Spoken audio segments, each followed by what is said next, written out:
अस्सलाम वालेकुम नाज़रीन, ये देखिए अभी आपको मैं पान चक्की दिखाने जा रहा हूँ। पान चक्की, पानी से आटा पीसने वाली चक्की।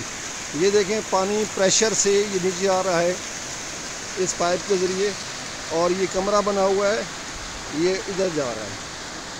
आइए अब आपको पान चक्की दिखाता हूँ। ये इसका दरवाज़ा, ये देखें, ये पान चक्की चल रही है। ये गंदम,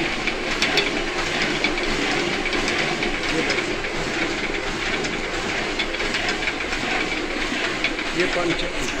अब इसका नीचे पक्का लगा हुआ है, पक्के से वो घूम रही है ये पत्थर, और ये आटा पीसा जा रहा है। अब इसका नीचे से दिखाता हूँ कि पानी का फिर एग्जॉस्ट हो रहा है। ये पान चक्की के नीचे से पानी फिर ये आगे जा रहा है।